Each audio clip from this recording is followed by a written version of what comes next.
Welcome to Inside the History, and we're here live on the road on the USS Salem in Quincy, Massachusetts at the former Fore River Shipyard, where both Battleship Massachusetts and Destroyer Kennedy was built. I'm Thomas James Lowney, Gunner's Mate First Class, retired with Dr. John Scholes, and we're here to give you an inside history in both the USS Salem, naval history, and the Fore River Shipyard as well.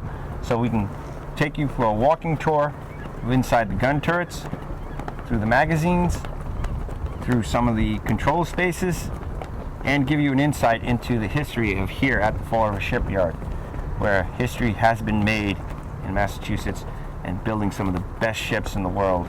And Salem being the last all-gun heavy cruiser built by the United States, and still the last all-gun heavy cruiser still in existence in the world. So, thank you for joining us. We're about to go on board. We'll see you there. We'll give you inside of the history. Thank you. Hi, I'm Rich Angelini with Battleship Cove. Many of you might know me with the Joseph B. Kennedy Jr. DD-850 and our restoration efforts to present her as a Vietnam-era destroyer.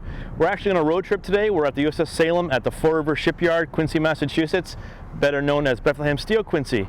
Home of James Kilroy, who was the Kilroy Was Here fame, also Winnie the Welder. During World War II, the one of the first women in the workforce was nicknamed Winnie, and the Winnie the Welders here were at Quincy. But the reason why we're here today to talk about is destroyers. Bethlehem Steel, Quincy, Mass. was a huge yard. They built battleships, carriers, cruisers, but they also built destroyers, and they built a lot of them. From Pearl Harbor all the way through Tokyo Bay, a Quincy, Massachusetts built destroyer was there. Everywhere from DD-8, the Four Pipers through World War I, plus the sister Squantum Yard, which was around the corner. And also they designed and built the first two Benson-class destroyers, which later became 96 total ships. The Benson and Mayo, DD-421 and 422, were designed and built here. They had flat stacks. They were similar to the Gleaves class, which are circle stack ships. Then they moved through the war. Mostly they went on to the Gearing class here. Gearing class was Kennedy 850 as the first Gearing class that came through the yard. Behind us was actually, right here shows where they were, the slipway where they were launched. So Kennedy went down, Rupertus 851, Leonard Mason 852, and Charles Roan 853. They all came straight down here. They all saw service in the Korean War on the gun line. Four Sherman class destroyers were built here next.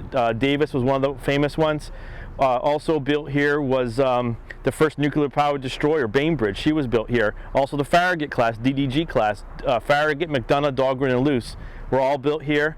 So Quincy actually has a great history of building ships.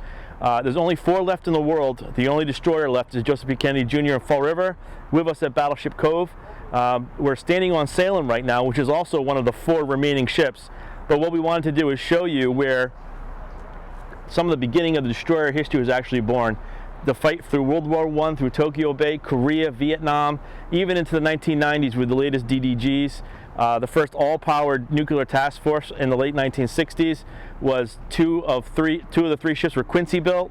It's quite a proud thing being Quincy built because it was the Kilroy Was Here. Everybody knows the cartoon. Quincy ships meant you were a great ship. You know, took a beating, hard fighting ships. Besides the destroyers, you know, Quincy did have that one problem at Guadalcanal where she lost 3 of her built cruisers, I believe, Vincennes and Quincy, and I believe Astoria might have been built here too. So anyway, but they were at Pearl Harbor of Nevada, at Bunker Hill. The destroyers that were built here are the Benson class, were hard fighting, escorting those carriers that were also built here. And quite frankly, Massachusetts and WASP also operated together as a task force. So Quincy built ships operated a lot together, and they were tough, fast ships. Okay, so anyway, just wanted to do a quick rundown of destroyer history. This is all that's left of the ways. Most of this area is now gone. Salem is here. She's a museum now. She's, as I said, Fore River Shipyard built. But for the most part, the building structures, the ways are mostly all gone. The power plant, that was a landmark in a lot of the video footage that you've probably seen, has been replaced with a power plant in the same footprint. Important because we have photographs of Massachusetts, Benson, Mayo, Mahan, Davis, all the destroyers coming down this slipway into this river, Fore River, and in the back of them is that power plant, and then they get the tug push. out, and they usually were outfitted in Boston and commissioned at the Boston Navy Yard. So anyway, just wanted to go with a little destroyer history. As you know, Joseph P. Kennedy Jr. is the National Destroyermen's Memorial Museum with the Admiral Arleigh Burke Memorial Aboard, and we just thought it would be really exciting to come up to here and show you where a lot of our nation's destroyer history was born throughout World War I, the original 4 Piper ships of DD-8 all the way up to today. You know, some of those ships served through the Gulf War, and unfortunately the shipyard is now closed. It closed in the 80s. But Quincy built ships, they still exist. There's 4 of them. We highly recommend you check them out, or check out any destroyer. And be sure to visit us at Battleship Cove and come see Joseph P. Kennedy Jr. We're the National Destroyer Memorial, and we'll look forward to see you. Thank you. If you could like, share, subscribe to our YouTube channel, check out us on our website, check us out on our Facebook page. We do a lot of great videos. The Battleship page also does a lot of great videos on battleship stuff. We're going to do stuff on submarines, helicopters, destroyers. It's going to be an exciting thing because our history is your history. We just want to pass all this information along, and please check us out next time. Thank you.